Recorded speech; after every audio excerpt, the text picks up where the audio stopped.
Tell me which one of your friends is a bloodsucker. That's the hunter. Stay away from that guy. Don't we have great enough evil already? I'm gonna find him, and I'm gonna eat him. There's more to you than meets the eye, isn't there? The Vampire Diaries. All new this Thursday at 8/7 Central on the CW. We're crashing Bonnie's trip to Whitmore College. Just be careful, okay? The blood, it's easy to get caught up in it. Now look, a frat party, douche central. Bloody Mary's free until midnight. You'll be eating very well. Is that what you want? Her to be like you? She already is like me. How do you feel? I want more. The Vampire Diaries. All new episode Thursday at 8/7 Central on the CW. Okay, so the reason I didn't make a video about last week's episode is because last week's episode was very build-up-ish, you know, like not so much like the whole episode was just like starting little stuff, and then it's like in this episode we saw some, you know, connection with last episode. Last episode was like half an episode really, and now this episode we got some connections. Alright, so I'm just gonna gloss over last episode. What the fuck was up with Elena alternating on and off between being able to control herself? I mean, like in the beginning of the episode she feeds on Matt, and then later in the episode after she, you know, drinks at you know, Rebecca's party, then she was all poisoned with werewolf stuff, and then she feeds on Klaus, right? Meaning that she should be full. Then when she goes home, she feeds on Matt and loses control. What is up with her random bouts of like, oh, she's super hungry, and now she's in control. Oh, now she's super hungry, but now she's in control. Like, that's complete not a BS. She should be out of control, like, all the time. I don't understand that. What else? Oh yeah, Jeremy leading the hunter into a trap. That was awesome. And oh my god, it was hilarious afterwards when Damon walks out and Jeremy's like, told you I could be a badass. And Damon's like, yeah, badasses don't say that. I was like, ah! That was awesome. I love that. Klaus coming in on the whole 5 thing, which we found out in this newer episode. I'll get to that. Turns out that you can only see the tattoo if you're a potential hunter, which is weird because, like, this episode he calls Jeremy a sympathizer, so how can Jeremy be a possible vampire hunter? Who knows? I'm guessing it has something to do with his family. Because he comes from a family of vampire hunters, he can see it. You know, whatever. Then we get to Rebecca last episode. She was so annoying. I mean, like, she wants to throw a house party and all this other bullshit. I was like, are you fucking serious right now? My biggest complaint about the episode, The Rager, and that's another thing. What was up with the title, The Rager? What Rager? There was no party, really. Like, what was, like, seriously, like, oh, what Rebecca's anti-curfew party? That wasn't even a fucking party. Just because you throw a keg and some music and some people, don't make it no fucking Rager, okay? That was redonkulous. Anyway, the introduction of Phoebe Tompkins as Haley. The reason I'm upset about that, aside from the fact that, okay, look, I think the Secret Circle sucked. I understand completely why they didn't renew it, but I thought Phoebe Tompkins was hot. I thought her character was hot. I thought that she was awesome. I think that she's really good at playing the fun-loving, awesome chick. And when she showed up and she was, like, all over Tyler, I was like, oh god, really? Another love triangle? Stop it. But then I was like, you know what? Nothing can fuck with my forward, so I'm good. And then Klaus starts being like, oh yes, you met a werewolf and there was sexual tension and blah, blah, blah. I was like, what the fuck? Did he cheat on her? And he's like, I said stop it. I was like, did you cheat? Oh my god! Okay, Julie Plec. It didn't happen in this newest episode, but Julie, I'm speaking directly to you now. If Tyler cheated on Caroline with Haley, if that is introduced, like, just as a tease, I'll be like, okay, it's nothing. But if Tyler actually comes out and says, yes, I cheated, or admits to it, or it's implied, or whatever, and he's like, yeah, it kind of happened, or whatever, I will personally gather together every single Vampire Diaries fan that you've pissed off, and we will lynch your ass, alright? I'm done! Like, you don't fuck with my forward! That's the one thing you don't fuck with on this show! And if they made Tyler a cheater, oh my god, I'm done. I am finished. I'm done. And, woo! That was like the biggest thing. I was yelling at my television screen when Klaus was like, oh, you gave in and there was so much sexual tension and, you know, it was just too much. I was like, what? What are you implying, Klaus? What are you implying? And then Tyler's like, I said, stop it. I was like, Tyler, why are you acting guilty? What's happening? And in this new episode, when she was like, I don't know if it's my doppelganger curse or whatever, but I can't feed from animals. I can't feed from blood bags. I can only feed from people. I was like, what? So her doppelganger shit makes it impossible for her to feed on animals and blood bags. How does that work? Why? Why? Just cause? Just cause you thought it would add more drama? And speaking of adding more drama, I'm just gonna talk about this because like my brain, like I'm just like, ugh. What is up with this new Cure storyline? What? Like, are you serious? Are you serious? Are you serious right now? Are you fucking with me? You gotta be fucking with a Cure? There's a Cure now? A Cure? A Cure? A Cure? I hate Cures. In Supernatural, I hate Cures. Like, when it comes to Supernatural, when it comes to like that in general, I don't care if it's werewolves, I don't care if it's vampires, I don't care if it's zombies, I don't care. If there's a cure, I hate it. I hate it. You know why? Because it's just so stupid and it adds angst and it just adds a bunch of redonkulous stuff. That's why, like, in Teen Wolf, they brought up a cure and I was like, oh, come on. But in the end, they revealed the cure is bullshit. Because, like, oh, the only way to cure you is if you kill the alpha. And they kill the alpha, and guess what? It doesn't do anything. So it was a big red herring. And I was like, yes! That's what I'm really hoping this is right now. But if it's for, like, that's why, like, honestly, this whole cure thing, it could be fake, but then it could also be completely real. Given how the Vampire Diaries writing is just fluctuating, it could be real, or it could be a red herring. I am praying to Almighty God that, like Tyler cheating on Caroline to break up Forwood, oh, but other than that, I'm really hoping that and this cure thing is one big, fat red herring. Like, I'd rather it be a waste of my time than have it be true, because, like, a cure? Really? A cure? Are you fucking serious? A cure? A cure for all this bullshit? Like, oh my god, of course. We haven't heard about it at all till right now, of course, yeah. Why would we? I don't understand. And it's just like, oh yeah, we found out there was a cure, but then we killed all the 5, and then we just gave up. Really? They didn't invest, and like Klaus has a fucking army of witches working for him, and he can compel vampires, and they can get anything they want in the whole entire world. They can do anything they fucking want, but they don't invest any time or effort into finding this cure. Okay, at the very least, to find it and destroy it. God. It's just a big, fat cop-out, and it's like, oh, well, of course, everyone wants to, you know, Elena and Stefan, they want to be human and everything. I'm sure Damon's gonna want to be human, too. But every vampire everywhere wants to be human again. For some reason. A cure? Really? A cure? A cure? A cure? A cure? I was laughing so hard. Like, thank God I recorded this, because I had to pause it. When I was like, what is this ultimate weapon? I was like, oh, it's the sword. I bet you anything it's the sword. You know, it's like the original. It's like the original. It's like the original steak or whatever. The white oak indestructible steak, except it's a sword. You know, like whatever happens, like, you know, if he cuts you, if he stabs you, it kills you. And she's like, it was a cure. I was like, I picked up my remote, I paused it, and I was just like, ah! Basically, the 5 are the 5, basically the original vampire hunters, you know, whatever. And of course, Rebecca just had to spread her legs as wide as she could for one of them, and he revealed to her everything. And, you know, somehow he figured out that her and her siblings were vampires, and he daggered them all. Because apparently the 5 were the creators of the daggers, the ones that can, like, you know, put vampires down, put the original vampires down temporarily. It was nice to find out where the original daggers came, where the daggers came from. That was nice. Now they made the daggers. That's fine. That's good. And then, you know, little did they know that the daggers didn't work on Klaus, because though they knew that they were all the original vampires, they did not know that one of them was a hybrid. So Klaus was able to survive being daggered, and he killed them all, and then he got all angry at Rebecca, because Rebecca, like, that's why, like, and he still harbors anger at her over this? It's been 900 years! Like, that's my biggest thing with the originals. They harbor grudges that they should have honestly just forgotten about, like, honestly. Like seriously, like, my brother and I, we fought.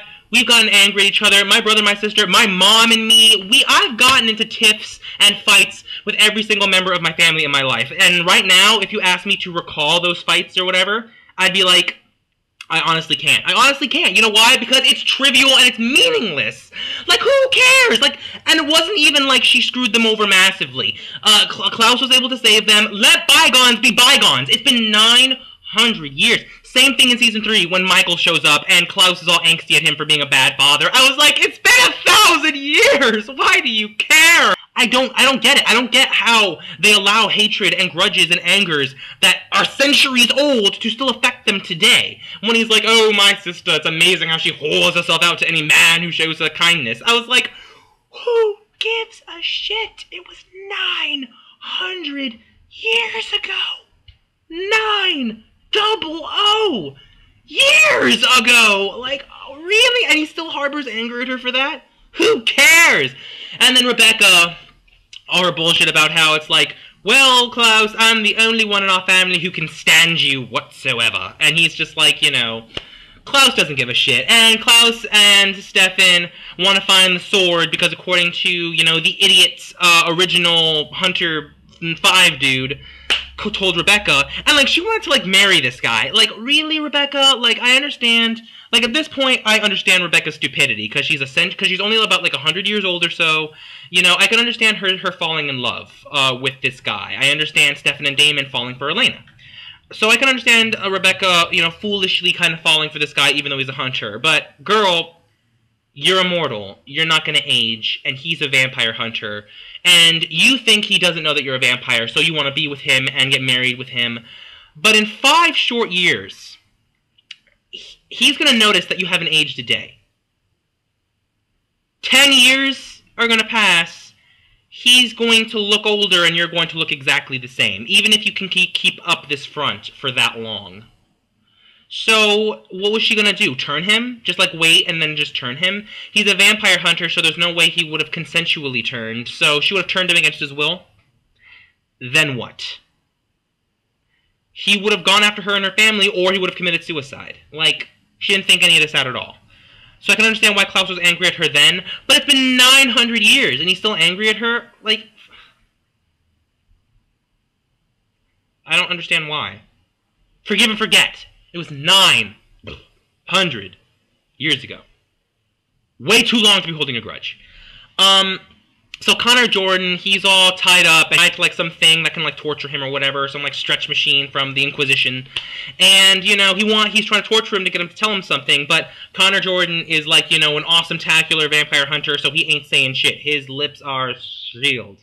He ain't saying nothing. And then, you know, they call Jeremy over because Jeremy can see the tattoo, and Connor Jordan says that the tattoo isn't complete. That the more vampires he kills, the more the tattoo spreads, the more information they have. And then the tattoo is basically a map to this vampire cure.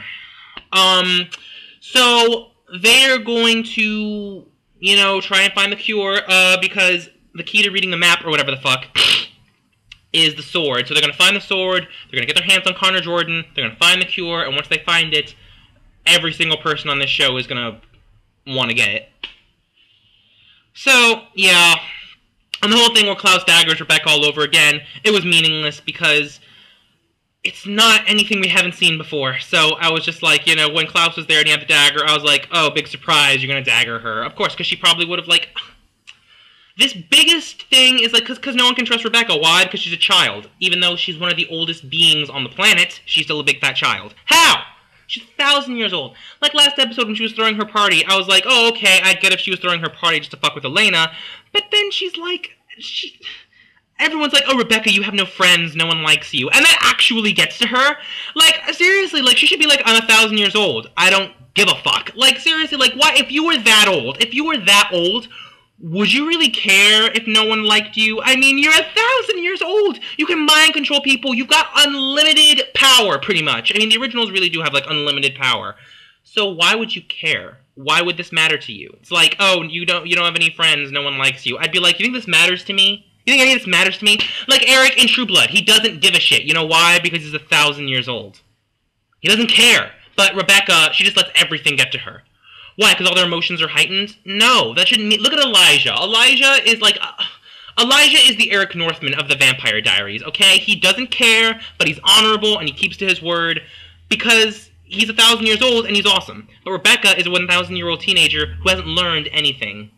That really annoys me, and it really gets me. And her obsession with Matt... How fucking April was looking at him. Oh, hands off. I've got dibs. I was like, you're 1,000 years old. You're calling dibs? Really? Oh. It's just so annoying. It's so annoying.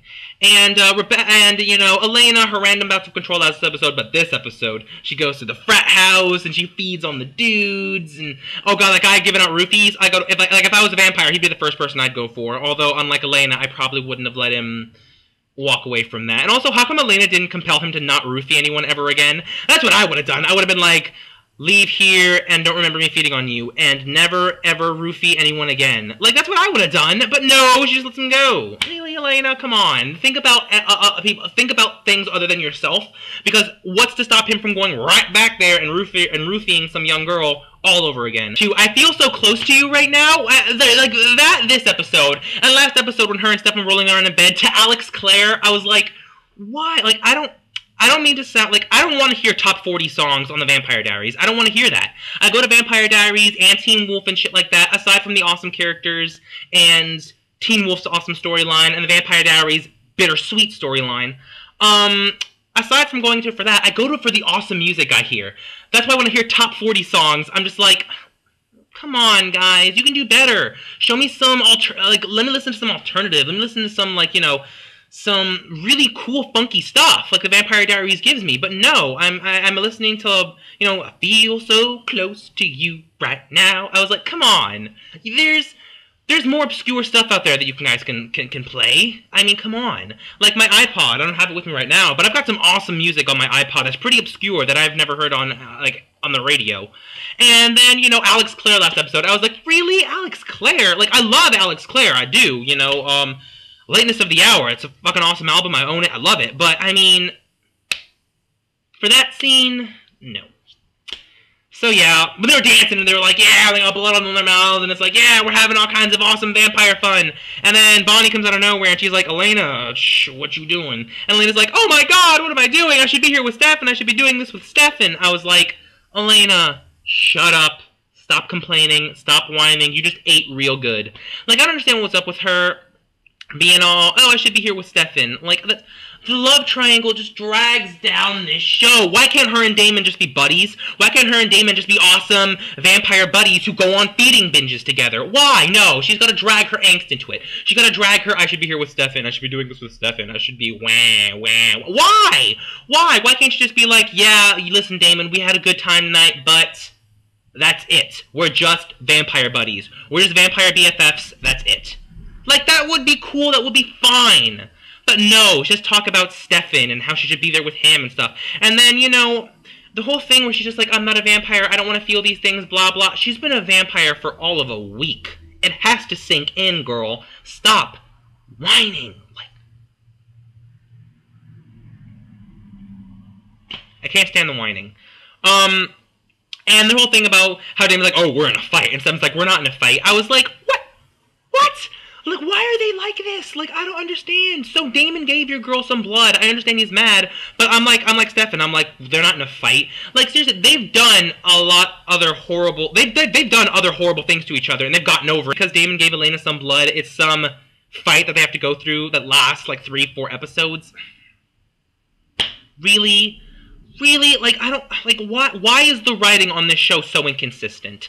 And, like, last episode, when Damon broke into Connor Jordan's fucking van, or RV, and he gets shot with the arrow, and he's like, oh my god, he calls Dr. Fell, she gets there, and he's like, oh, I'm here because Stefan's with Elena, and she's like, oh, you're such a good brother, Damon. I was like, yes, Dr. Fell, because all good brothers kill their brother's best friends, make their brother's lives hell, and then try to steal their brother's girlfriends. Yes, all awesome brothers are just like that.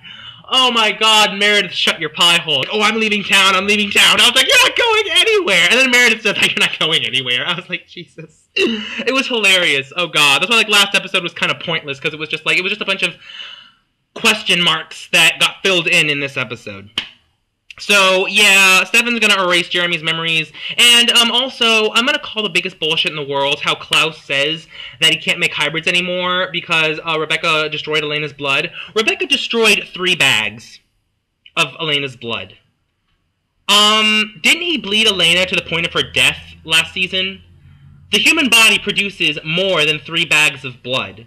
I'm pretty sure there's gallons of blood in the human body. That don't fill 3 bags. He should have at least, like, 6 to 8 bags of blood from Elena. But Rebecca destroys those 3, and it's like, oh, I can't make hybrids anymore. Wah! Like, what? There'd be more blood than that. Thorwood wasn't in this new episode at all. I don't understand why. Like, and how they were, like, talking about how Caroline's the master of self-control. I was like, yeah, she is. But you know what? It's believable, because we saw her go from rabid to struggling to control. Unlike Elena, where it's just like, where is she? Because we don't know. Is she crazy? Is she in control? We don't know. It was so ridiculous, and I hated it. So yeah, Connor Jordan, he breaks out of Klaus's thing, because some idiot hybrid, like, if you're ever holding someone prisoner, you never ever approach them, ever. He's like, looks like you got a little too much leash. Let me get up close and personal and, like, fix your stuff. I was like, what are you doing? He's gonna attack you. And he totally does, and he gets a hold of that idiot hybrid's piercing, and he picks the lock, thus affirming that all hybrids are moronic henchmen who don't do anything right. He picks himself loose, he kills the hybrid, the tattoo spreads, and Bonnie meets some college professor because her and Elena and Demon all went to the college or whatever, and the college professor, he has a connection to the hunter, Connor Jordan. In fact, he's the one who sent him to Mystic Falls. So perhaps this greater evil is her college professor. We don't know. So the college professor, he knew Bonnie's grams back in the day, and he's all knowledgeable about magic, and he's going to be teaching Bonnie some new ways to practice magic. I'm just going to say this. Doesn't Bonnie have, like, dozens of grimoires from Season 2 when, you know, Luca and Jonas got offed? Didn't she take all of their grimoires? She's got, like, dozens of grimoires, and you're telling me she's out of ways to practice magic, but then she meets this one guy who's not a witch, who's a college professor, who's going to start teaching her new ways of magic. Like, what is he going to teach her that isn't already in those grimoires? Yeah, this new episode, it wasn't anything new. It was actually crap. The cure thing had me on the floor laughing because it was just ridiculous. Last episode, it was very incomplete. And, like, I liked Rebecca's hallucination when she was poisoned with the wolf bite. And also, we got to see what happens to an original if they get infected with werewolf poison, you know, they hallucinate, they get sick, but it doesn't kill them. So, okay, good. We know what happens to them. So she hallucinates that Matt meets her, and Matt, he's just a projection of what she thinks. And Matt tells her that she doesn't deserve love because in the 1,000 years that she's had, she's never grown, she's never changed, she's never tried to make things right. She just screws up every chance she has for a clean slate and to do things right. So that's awesome. That means that she, on some level, understands that. This could be used as an awesome catalyst to have Rebecca change and grow and become a better, more structured character. Unfortunately, she gets daggered this episode after she gets put down massively because of a mistake she made 900 years ago. This writing is not that good. I've said it. So yeah, good luck and love, comment, respond. What do you guys think of them introducing this whole new idea that Tyler might be a cheater? What do you think of them introducing this new cure bullshit? Oh god, please comment, respond, good luck and love. See you guys later. A cure? Really? A cure? A cure?